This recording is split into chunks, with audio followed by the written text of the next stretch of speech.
Hey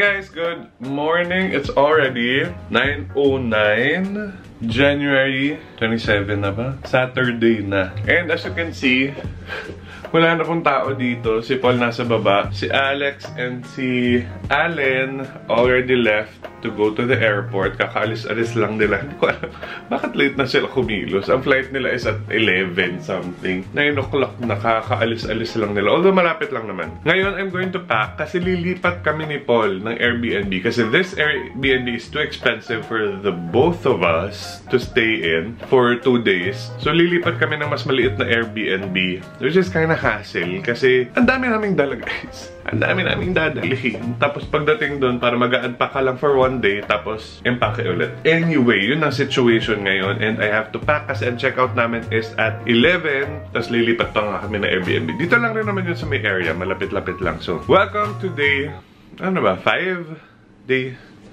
4? Yeah, welcome to day number 5 here in Hong Kong. So ayan na guys, itong first load. Pababa na kami kasi 11 na, nandun na rin yung maglilinis. May isa pa kaming aakyatin na luggage and package. So ayan, nasa labas na yung mga gamit natin. Actually may isa pa kaming maletang maliit sa loob ng isang malaking maleta. Tapos Paul is booking an Uber XL. Hopefully magkasya kami papunta dun sa bago naming Airbnb.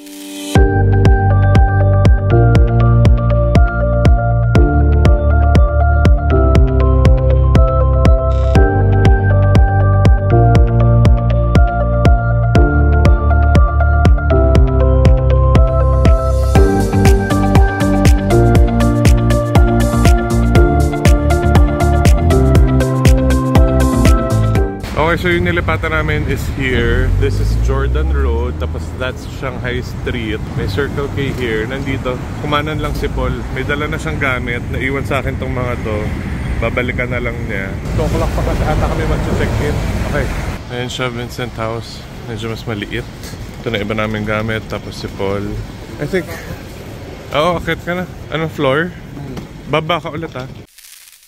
Okay, ayun na si Paul. Nanggaling na siya sa taas. Dala niya yung 2 maleta at bumaba siya. Hindi ko alam kung anong hinahanap niya. Feeling ko mali itong building namin. Kaya apparently hindi niya ma-enter yung password doon sa main door. Kaya siya bumaba ulit. Pero parang tama naman yung address namin. Ayan, Vincent House, 3030A, Jordan Road. Okay, ako yung magtatry naman to get inside. Baka lang hindi makuha ni Paul yung pagpindot-pindot. Pero I'm not sure how that happened. Let's see. 9th floor kami, supposedly, of this building. Wala namang iba. So hindi kami nagkakamali ng building. Hindi lang kami makapasok dun sa room.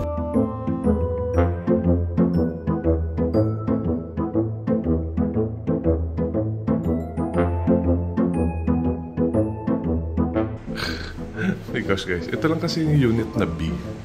Tapos hindi ko na alam kung saan yung iba. So kumatok ako dyan. Tapos may babaeng lumabas. Tapos pagbukas ng door, parang isang malaking room lang siya na parang bahay naman niya. And tinatanong ko kung nasaan yung address na yun. Hindi daw niya alam. What's happening? I have to go down again kasi kulang yung information na nasa phone ko na kay Paul lahat. So let's see. So apparently, room A1, tapos sa loob ng A1 may B1. So dapat yung A1 yung pinasok natin. Makikita nyo, paglabas, kanan, tapos kanan ulit, hindi yung unit B. Kasi ang information lang naman sa akin, B. Kaya yun yung kinatok ko. Yung pala A1. Sige, try natin. May dala na akong maleta. Yun yung kinatok natin, guys. Dito tayo sa kabila. Pero hindi ko mapagana yung lock. Yung digital lock hindi ko mapagana. So ipapatry ko kay Paul. Kasi ayaw mag-on. Nanood pa ako ng YouTube video para lang malaman ko kung paano. Pero hindi siya talaga nag-work. So papatry ko kay Paul. Wait.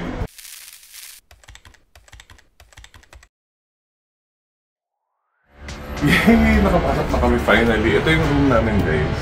B1. Wala naman tao. Ano siya? Parang kwarto-kwarto lang yung re-rentahan. So this is our room. Maliit lang siya. As in room lang talaga.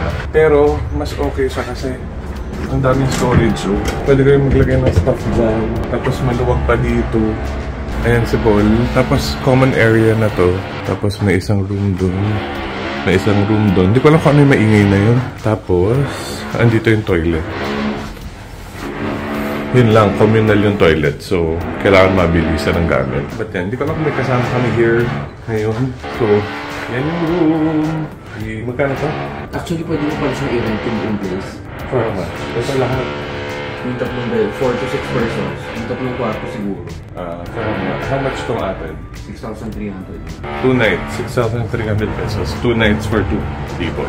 Pwede na. Tapos mukhang comfy yung bed and malinis. Tapos yung side table niya, ang daming saksakan. I think this is wireless charger. Tapos may USB na here.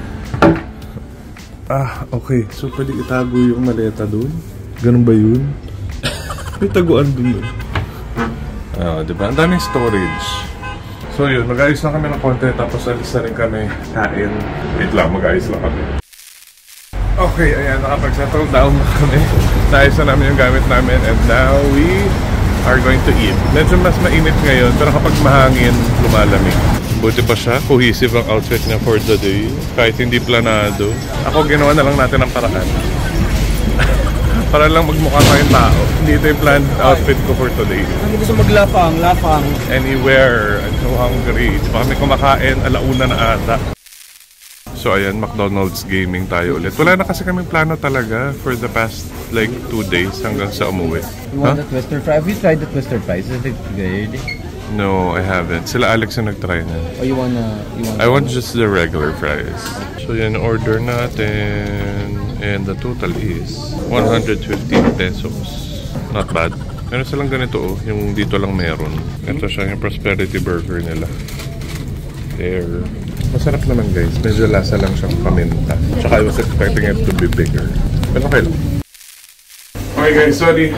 So may pakiramdam ko. After ng lunch, may kinuha lang kami ni Paul somewhere. Pero akit na ako ulit. Si Paul na iwan lang sa baba, bibili ng water. Kailangan matulog, nagluluha yung mata ko, tapos barado yung ilong. Yung gusto ko na lang nakapikit, hindi ko alam kung ano nangyari. Anyway, see you later.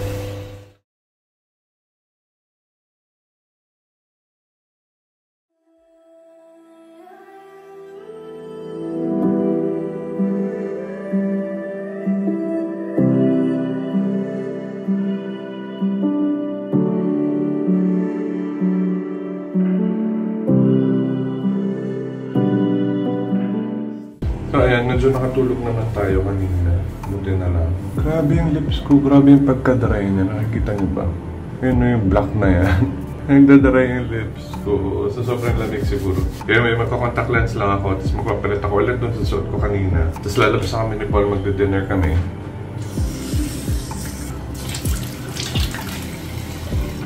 Kasi sayang ang araw. This is our second to the last full day. Kailangan ko yung salamin.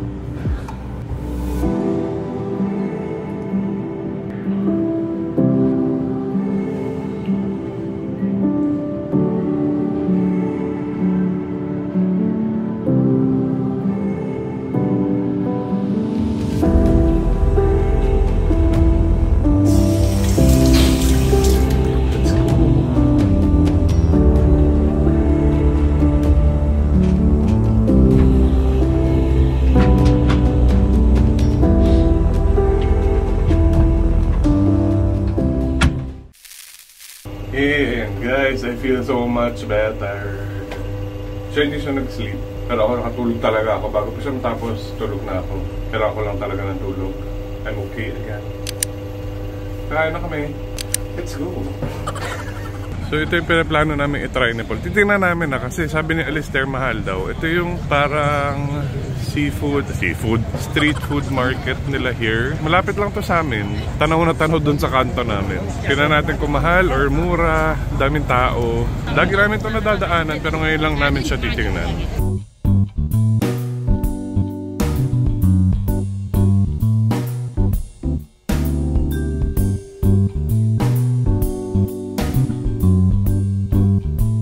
Para ito, familiar ako dyan sa mga yan. Kasi hotdog yan tsaka balls. So legit na mga ano sa street foods. Ganun din kung ano yung mga nakikita natin sa Mongkok, ganyan. Pare-parehas lang. And hindi naman super mahal, I think. Parang same price lang din. May ano, parang Wagyu cubes ba yan?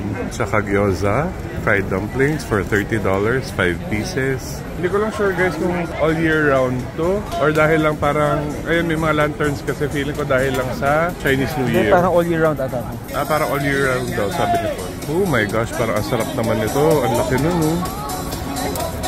Wow. Ito yung price niya, 38 ang isa. Yum! Daming tao. May content tayo for today. Kasi wala talaga kaming balak, di po. Wala kaming kaplano-plano. Hindi nga namin alam kung kakain kami dito o hindi. Ayan, hanggang dito lang yan.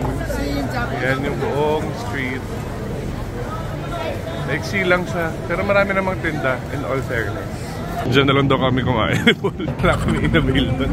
Rumampa lang kami doon mga kaibigan. Parang sa Mongkok din kami kakain. Para sure. At tsaka doon parang pika-pika lang. Hindi siya yung meal talaga.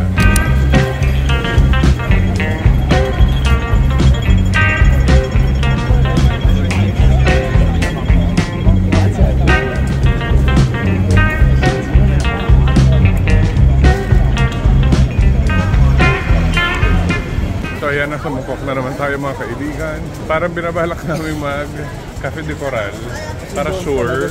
Kasi gutom kami, natatakot kami mag-try ng bago kasi baka mamaya hindi naman masarap. Pero tingnan natin, hindi pa rin namin sure kung saan kami kakain, gutom na kami. Maraming tao. So ayan, baka dito na tayo kumain. Dito na tayo? Sino mo kami table, asawa ko ka na table. Okay. So yun yung in-order natin here sa Cafe de Coral. Maganda yung Cafe de Coral natin. Tanan. Diba? Dami talaga kumakain dito. Spaghetti. No, that's pork chop. Oh yeah. Yum.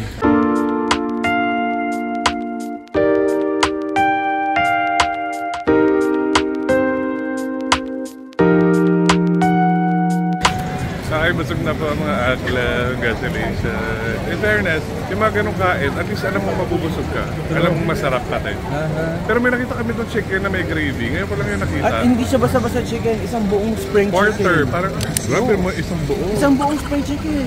Grabe ka lang. Totoo. Para sa isang tao. Totoo kasi. Pero parang ang sarap na, parang breaded chicken, tapos may gravy. Next time, try natin. Ngayon ko lang yung nakita eh. There is one chicken. Ngayon, maghanap tayo ng dessert. Let's go. No, I want Ovaltine mochi. Ay, ako gusto ko yung soft serve. Ayun yung Kambay tea. Mahal dun. Ayan, Kambay tea. Yung tinry namin sa Central. Pero mahal eh. Kasi wala na sinakali. Masarap siya pero mahal. Feeling ko hindi siya worth it. Marami pa ibang mas mahal.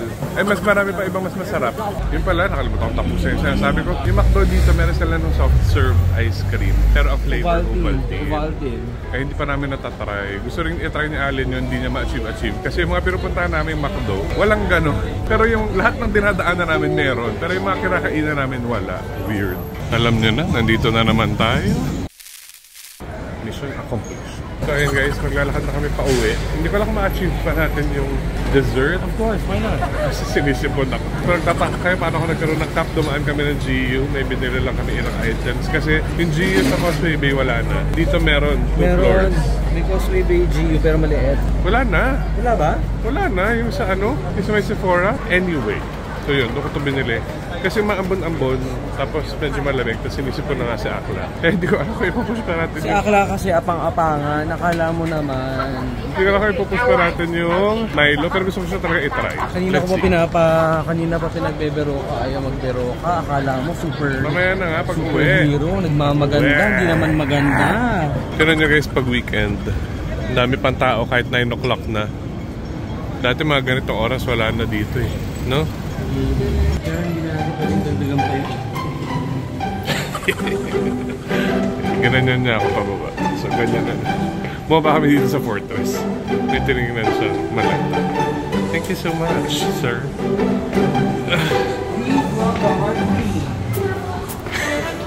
The debutant. Magbabas na tayo guys kasi medyo malayo pa tayo at baka lumakas ang ulan. Ang iniintay namin ay bus 81. Nakakaalis lang. Umuulan na mga kaibigan. Kaya dito muna kami sa tabi. Hey, change of plans. Lakad na tayo. Sobrang tagal ng bus. Na-miss kasi namin yung bus namin. Sobrang tagal ng susunod. Lakad na lang tayo kasi baka hindi ako umabot. Kailangan na mag-number 2 guys. And hindi rin naman super lakas ng ulan na. Wala nang masyadong afford. Ito gusto namin itry Sukiya. Kasi ang dami laging pilaw. Tapos mura lang siya. Tapos open siya 24 hours. Maybe tomorrow? Okay, dumaan kami ng McDo. Tatry sana nga natin itong Ovaltine Sunday. Pero wala daw sa kanila. May isa pa dito. Try natin. Kala namin may isa pang McDo dito. Wala na pala. Yun na ata yun. Yung pinagtanungan namin. In fairness naman dito, walkable siya kahit medyo may ulan. Pero pag lumakas hindi na. Mananabi ka lang talaga. Kasi karamihan naman dun sa mga shops saka sa mga buildings may eaves. So, kung doon ka lang sa tabi, hindi ka mababasa ng ulan. Saka may mga puno, ganyan. Pero ganito lang, pag lumakas-lakas pa to, hindi na pwede. Kakasabi ko lang, nawala yung bubong. Yan yung sinasabi ko. So, may takip siya ng very, very light. So, pwede tayo dito sa gilid. Hindi tayo mababasa. So, ayan guys, we're back. Nakapag-wash na tayo. Pero hindi pa tayo nagtutoothbrush kasi meron kami binili ni Paul on the way back. Ito, Milka. Alam niyo ba yung Milka? Hindi nga namin na-achieve yung diba, yung Ovaltine ng McDo. Kasi laging out of stock. Tapos bumili siya ng Ovaltine na mochi. Yun lang yung kinain niya sa labas. Tapos ito yung binili ko, Milka. Di ba Milka chocolate to? Tapos cookie siya. Tapos may chocolate filling sa loob. So ito na lang i-dessert natin for today. I am wearing, by the way, Luino Peach Pajama Set. You can wear this anywhere. Pag nakaganito ka, mukha kang mayaman. So, bumili na kayo at Luino Boutique on Instagram, Facebook, Shopee, TikTok, Luino-Boutique on Lazada. Available pa ang aesthetic collection. Merong seafoam and merong pang pearl. So, ayun. Marami rin kami iba pang binili. Ito, Kinder Bueno. Hindi ko alam kung ipapasalubong na to o kakainin namin. Tapos, ito nga yung Tronky. Kasi favorite daw na to nung bata siya. Hindi ito yung original na sinasabi niya. Ayun, bumili siya ng 5. Ngayon lang kami inulan after how many days? Although hindi naman malakas, thank God. Ambon-ambon lang. Kaya napabili rin tayo ng cap sa GU. Naramdaman ko na nauulan siya. So yun, wala tayong masyadong ganap guys for today. Kasi nga, nagbawi kami ni Paul sa tulog. Tapos wala rin naman talaga kaming plans. Bukas, tomorrow is our last full day here. So isasama na rin natin yun sa vlog na to para isang buo na lang siya. Ang agenda lang tomorrow is meron na naman kaming volleyball game with Miggy 6 to 8 p.m. So yun yung last namin gagawin for that day. Pero sa hapon siguro pwede pa umikot-ikot, bumili ng mga dapat bilhin, mga last minute pasalubong, ganyan. So yun yung gagawin natin for tomorrow. But for now, I will enjoy my Milka. I will try to edit. Pasensya na pala guys, na delay yung mga reaction videos natin. Kasi syempre, bakasyon, alam nyo naman, wala tayong masyadong oras. So pasensya na. Babawi ako with the reaction videos, promise, and also with our Hong Kong vlog. So I hope to see you again tomorrow guys. Good night!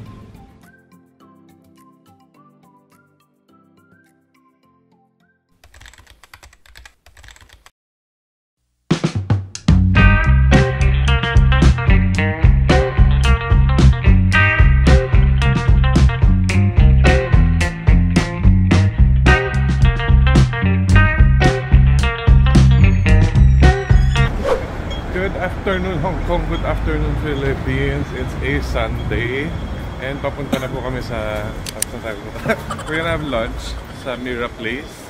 Yeah. Hindi, GU pala muna. GU muna, no? Oo, GU. Basta papunta kami ng TSD. May nabili kasi siyang pants kagabi sa GU. Tapos isa lang yung kulay. Eh gusto niya Lahat ng charis. gusto niya bilhin lahat ng kulay. Hindi, ang mura kasi 700 lang. Naka-sale siya sa GU. It's so comfortable. Sarap yung isuot. Oo, cargo pants siya na parang ang tela basta soft cotton na masarap isuot, gano'n. Oo, nagustuhan niya. So, sugurin namin yung GU dito. So, doon na rin kami kakain. So, we'll see you there. Okay, nasa Mira Place na kami here sa TST. Napuntahan na rin namin to dati. Hindi ko lang alam na may GU pala dito. Yan siya. On the hunt for the pants. Ayun pala siya. Dati daw siyang Uniqlo, sabi ni Paul. Eh, yung Uniqlo ata nag-transfer na. Sister company lang rin naman to. Wala nga lang sa Pilipinas. Yun yung fit natin for today. Gusot. Mahirap. Gusot mahirap. Gusot na gusot yung polo ko kaya nilagyan natin ng vest. Okay, it's a fail. Kasi yung binili daw na pants ni Paul dun sa GU sa Causeway Bay. Causeway nga ba yun? Na Mongkok. Na $99 lang. Dito $149. Pero baka alam kung bakit. Siguro last stock na siya doon sa store na yun. Hindi, kasi online 99 din eh. Online din daw 99. Baka naman iba yung sinasabi ni ate. Kasi may 149 dito. Ito. Ay, hindi. 199 to. Pero kasi kahawig nito yung pants na gusto mo. Iba tong fabric nito. Okay yung fabric nun eh. Oo nga. Okay, wala. So, ayun na nga it's a failure. So, kakain na lang tayo. And, saan pa ba tayo kakain kundi sa walang kamatayang beef brisket? Pasensya na kayo, sawang-sawa tayo. Lagi kami doon kumakain. Pero, at least kasi alam nating masarap. And, ang sarap niya kapag yung ganitong lamig. Try nyo.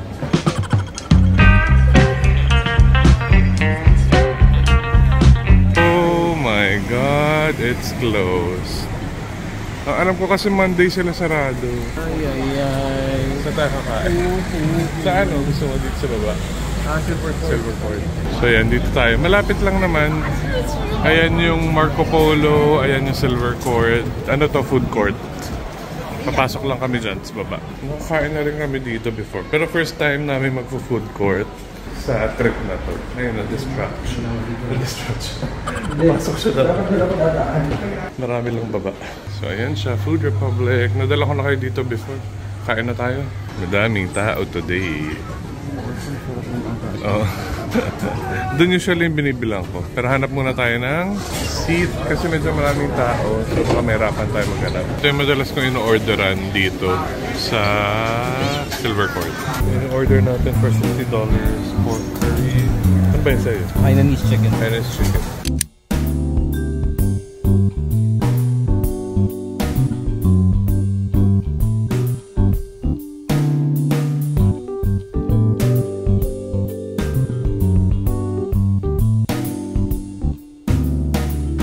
Done with lunch by Silver Court.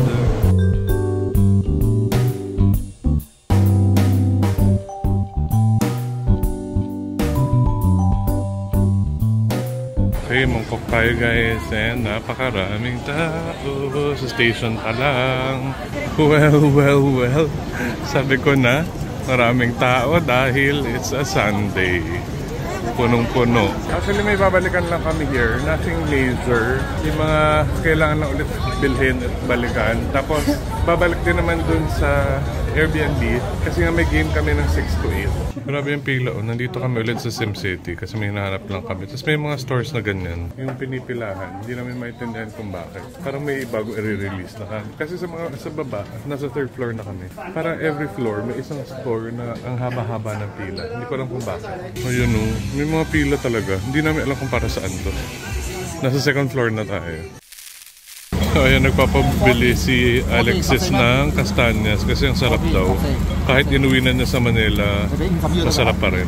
Ang presyo niyan ay ito.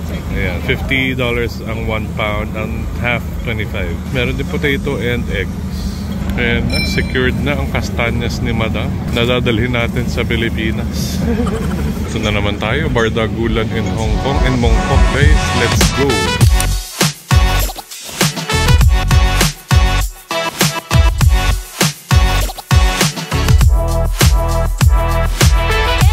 Okay, we're back sa Jordan and i-avail na natin yung Ovaltine na yan. Yung Ovaltine ice cream. Sana meron.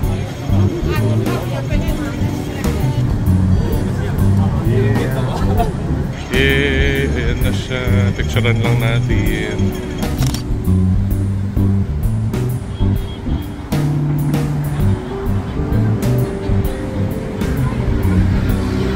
Yeah.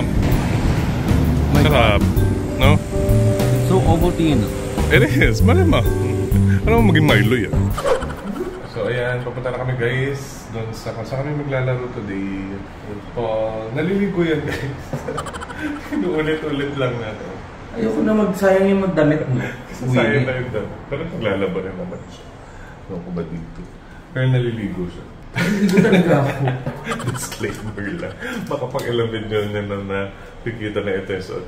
So yun, punta na tayo doon sa game. It's already past 5. Nakatulog naman ako in all fairness.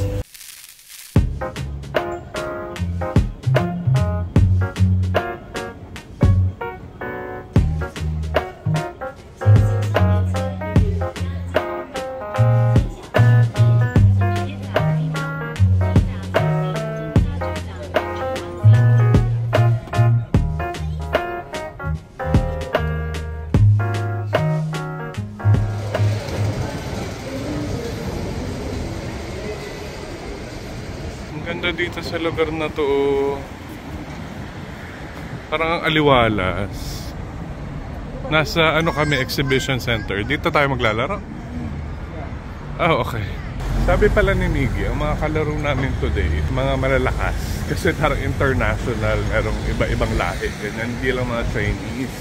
Hindi lang mga Pinoy, ganyan. So let's see, we're excited. Sana makasabay ang mga Pinoy. Grabe naman yung warm up agad. Second floor lang naman. Wala rin kasi sa elevator. Akala namin dito. Diyos ko, day.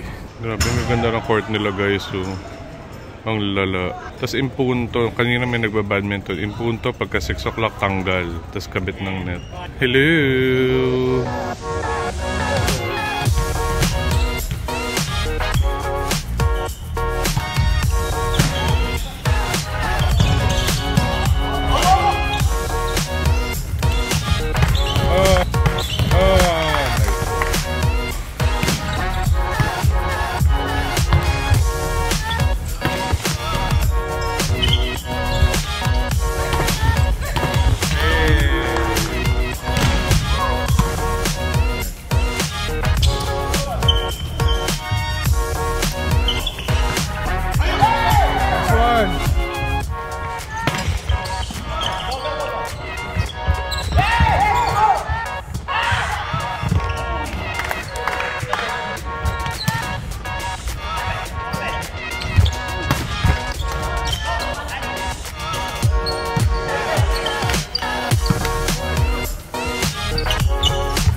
Nice one.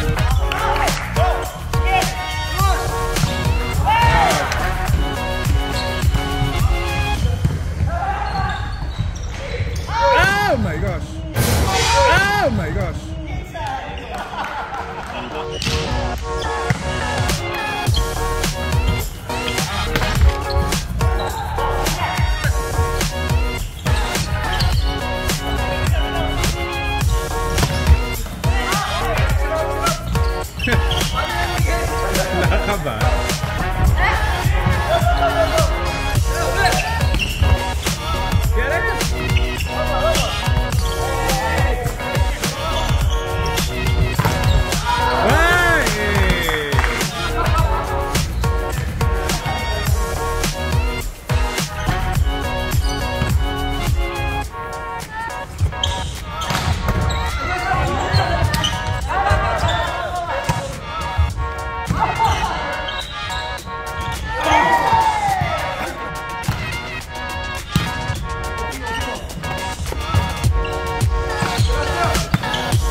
daw siya.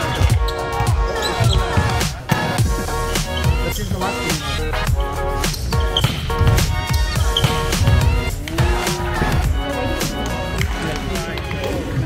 So yun lang yung game guys, konting papawis lang. Hindi ko nagpapawis lang, lamig-lamig. Pero at least paglaro kami here, naka-boss-boss na tawa. Maliligo lang kami tapos hindi pa namin sure baka may mga last minute na bibilhin or kailangan puntahan. Tapos uwi na, empake, tulog, ganyan. So I will see you later. Oh my gosh! Nagtataka ako kasi may mga tao doon na nagbe-video, ayun sa dulo. Sabi ko, anong kinukunan nila dito? Ayan pala, drone. Oh my gosh, wow. Oo, may Chinese characters kanina. Wow. Oh, ayan, dragon. It's forming a dragon, tama? Tama ba ako? Ah! Ang galing. Oh my gosh, and 3D siya. Hala. Tatanga kami din po. Oh my god. That's amazing. Wow. Bigla ko lang nakita guys kasi may nagre-record doon. Hindi ko alam kung para saan to. Ang galing. Oh my gosh. Wow. Ngayon lang ako nakakita ng ganyan. It's like... Parang totoo. Wow. Galing. Happy Chinese New Year! Last dinner for the trip. Tinatry namin humabol dito sa Dim Dim Sum pero para maraming tao. Let's see.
everyone. Cebu Pacific welcomes you to Ninoy Aquino International Airport in Manila, Philippines. Local time now, it's exactly 1 o'clock in the afternoon.